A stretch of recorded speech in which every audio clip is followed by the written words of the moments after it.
Sergey is a DeFi builder and an educator with 30,000 plus subscribers on his YouTube channel.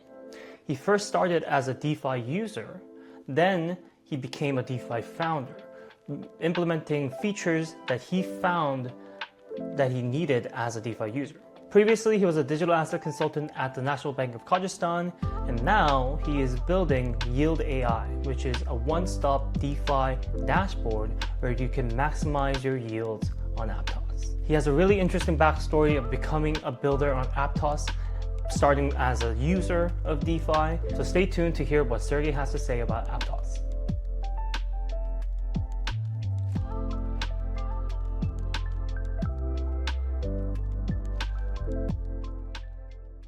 Please tell us who you are, where you come from, like your background, and how you ended up coming to Aptos to build Yield AI. I'm a CEO and founder of Yield AI.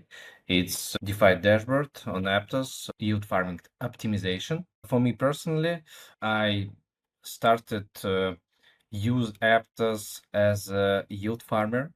I run a YouTube channel about this DeFi stuff, DeFi protocols, airdrop farming, and I'm, as a conservative investor, prefer to farm stablecoins, BTC, and fundamental tokens.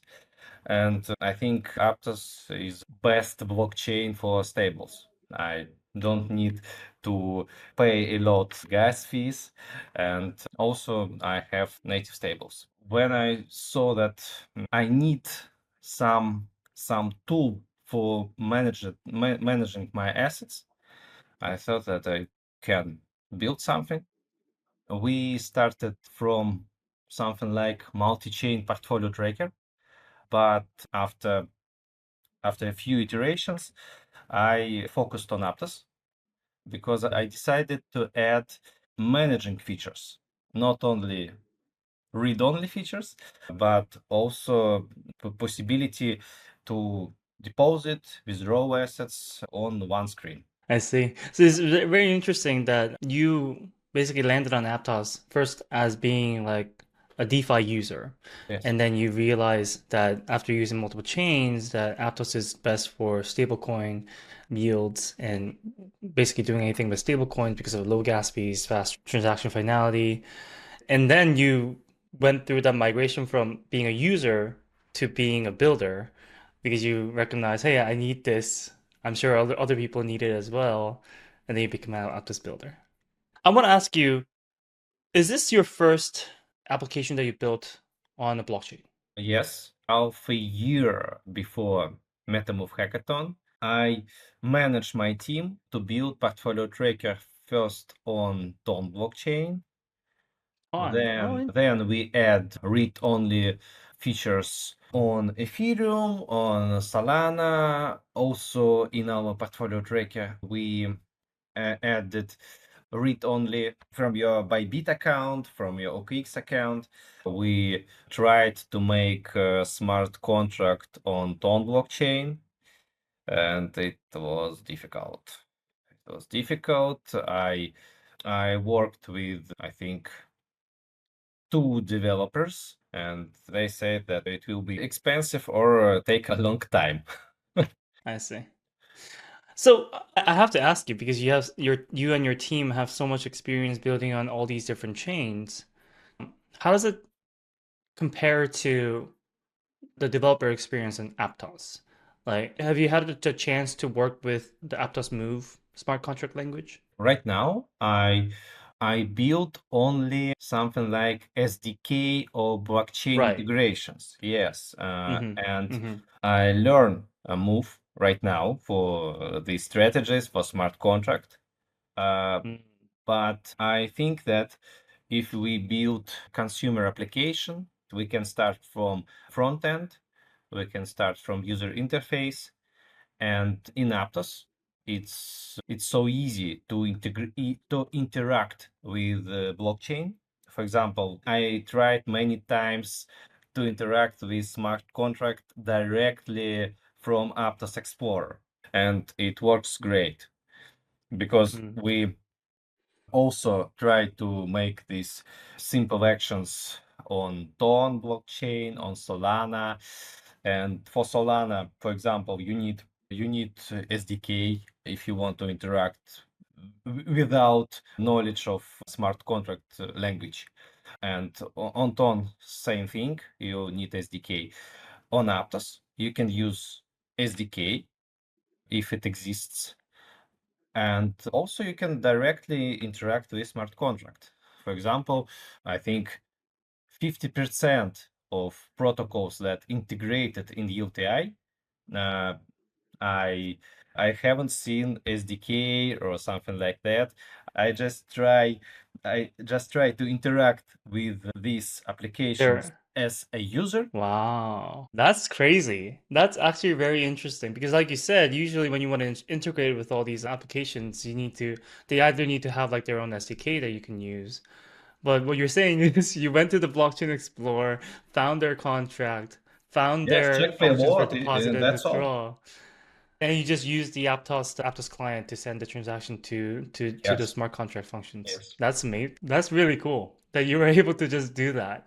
Another Uh-huh. important feature, I think, I can integrate gas station in my application. I think that a real user doesn't want to know about gas, about blockchain token, about APT, because Yeah. user has USDC and he wants to receive more USDC. That's all. Yeah, Yeah. exactly. Yeah. And I think a lot of people underestimate this friction point. Like we as Web3 natives are so familiar with gas fees that we understand that we need to get the native token of the chain and have some of it in my wallet so that I can cover gas fees. But if we like break out of our bubble for once and start thinking about what normal people would do. Like, let's say, like, just using a Web2 fintech application. I just have a US dollar that I want to, I don't know, put in a high yield savings account. Yes. It'd be crazy if they tell me, like, oh, you actually need this other weird asset that you have no idea what it is in your wallet to be able to use our high yield savings account. That Also, just, and also you have to buy this token somewhere. yeah. And You that's not the need, easiest thing either. yes, you need to withdraw this token from centralized exchange first time. Yeah. It's hard to Yeah. understand Hard to first time. understand, horrible user experience. Most people will fall off at this stage. And I guess this is where like Aptos having such low gas fees comes into play. Like, you know how we brag about having low gas fees, but nobody cares because they don't understand the implication of it. But if you really think about it as a founder, as a builder, this is a huge friction point that you can't get over if you have high gas fees.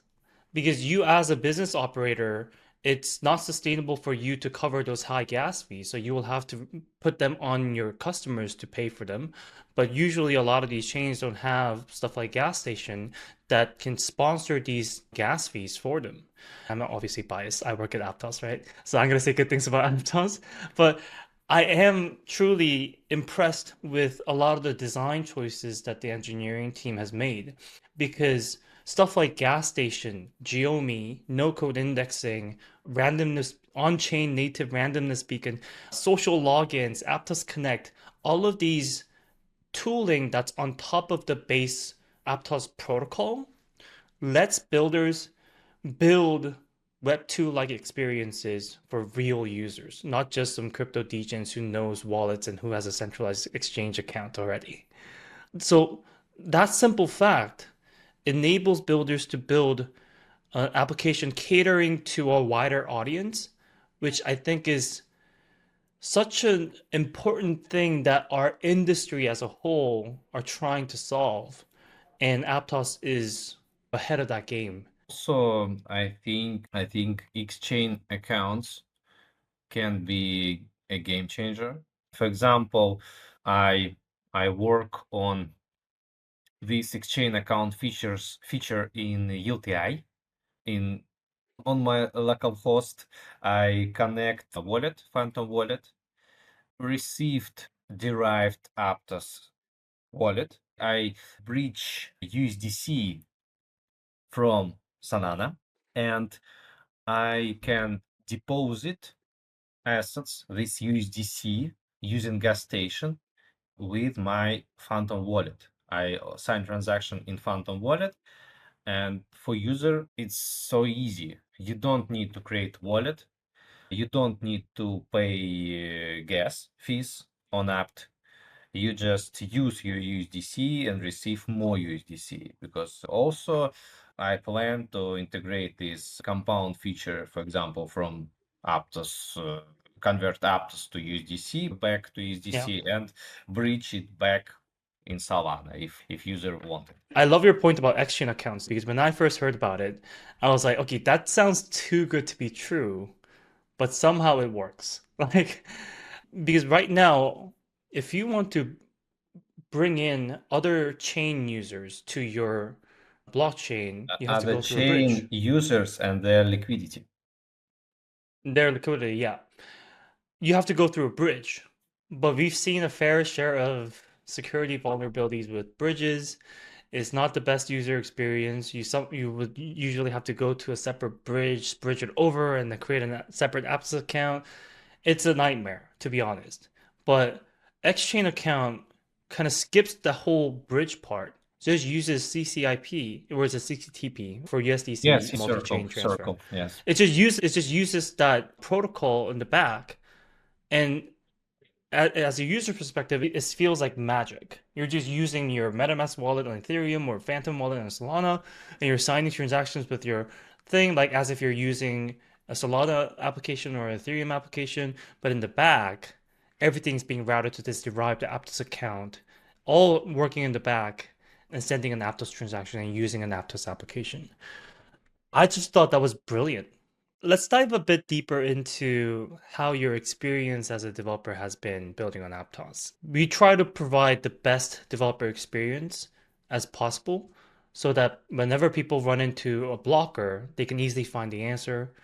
Could you just share a bit about your experience, how it has been? I think for every builder, it's better to start with simple things.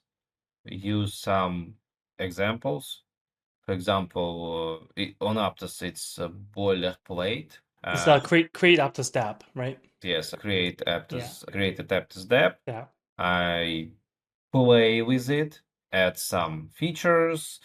For first time, I added gas station on this dApp, and when you use this approach like block by block, maybe you can create one simple application, another simple application, then combine it in a production app.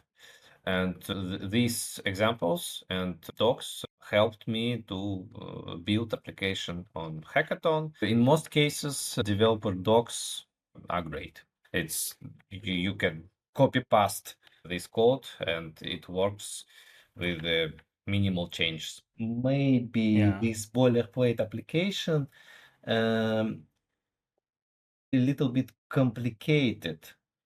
Maybe it can be possible to create smaller application. I think first time I faced some issues with Next.js or something like that Yeah.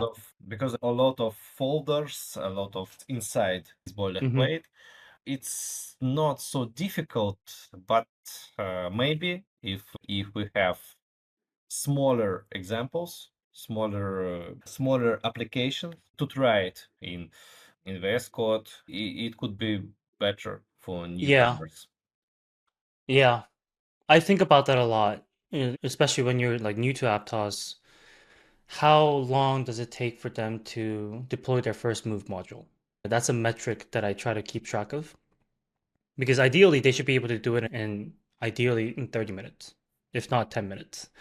Like that's how streamlined I want that first experience to be. And I think the way we're approaching it right now is create Aptos app is more for like a production boilerplate. So if you actually have gone through the basics and have a project idea and you want to actually build something, that's when you go to create Aptos app and use these templates to start your project.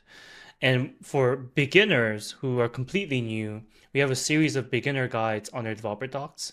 And I've also recorded video for every single one of them and posted them on YouTube channel. So I think for new big developers, I want to direct them to those guides. And also, I think that this uh, interact with blockchain exercise, like a front end, simple front end application that can interact with smart contract of Echelon, of More Market. If we select simple smart contract for interaction, for example, staking, liquid staking. It's very simple. You can use one APT, one argument, and receive ST APT token. And it also helps to understand how blockchain work. For example, Yes. in exchange template, there Hmm. is a transaction constructor or something like that. You can enter these arguments directly in front-end application, and it will execute transaction. It's like a payload, and maybe it could be great to integrate this learning for interaction with blockchain using Explorer also. Hmm. Hmm. Yeah, you're right. Because I think a lot of applications can be built on Aptos without touching a single line of move. Yes. I think like the misconception that a lot of people have when they're like, "Oh, if I want to build a blockchain application, I probably need to learn how to what smart contracts are and how to use smart Yes. contracts." But Yield AI currently is only using the SDK and direct function, smart contract function calls that are already defined and deployed by other projects without writing a single line of move. And you're going to add new features that's going to require move, but a lot can be done just by interacting with the chain with pre-deployed modules that are already live on mainnet and getting reading a lot of the information from the Yes, blockchain as it well. works. And using only these features, I can receive first user feedback uh, Hmm. in a simple way. And also, I using gas station, it's another hack. I can calculate how many transactions execute on my application. I have unique wallet for gas station from Geomi. Yeah. I Uh-huh. count transaction transactions in this wallet. Uh, That's a yes, interesting it's a use case for metric. gas It's station. analytics. Yes, out Yeah. without smart contract. For some reason, I didn't think of that use case for gas station. That's, but you're right. That's important metrics as a founder. And it's really nice that you can just like get that straight from the gas station. I got to tell this to the Geomi team. I think they'll love it. Yes. Amazing. We covered a lot today. Thank you so much for a lot of your insights and your feedback. And it was very interesting to hear your developer journey as well. And you touching on X-chain accounts, like the value that you see. Those are the things that we want to communicate effectively to the broader audience, to people who don't know Aptos yet. Because when they hear what you just said, they will see the value and they'll realize that, huh, building on Aptos main doesn't sound like a terrible idea. But that being said, I want to ask you a final question. And that question is, first, where can people follow you and your project and learn more about your project and join your journey? And if there's one last thing that you want to share with people who are watching this podcast, they may be a new developer who wants to try Aptos but not haven't tried it yet. What are some things that you want to share with them? You can find the information about my project on X. It's Yield AI app handle on Twitter, and also you can follow my account on Twitter as Sadkov, because I share not only information not only about my project, but also about my Aptos experience as a user. And I think every developer also have to use other ecosystem tools, ecosystem protocols, to understand how it works, to understand it from user perspective. And what I recommend, I think I think every developer can start from being a user of Aptos blockchain and understand how it's easy and how it fast when you send your stable coins, when you deposit your assets, when you using a DEX on Aptos. And then you can understand that you can share this experience with other users, with your personal ideas, with this community. Aptos has a great technology, and I talked with many builders on other blockchains, on these conferences, Telegram chats, and they all said that Aptos has a great tech. And you can try it using this create dep boilerplate template and combine your personal user needs with this creation of your own product. Thank you, Sergey, for making the time to do this call and hop on this podcast. We really enjoyed the conversation. Thank you. It was very insightful for me also. Thank you.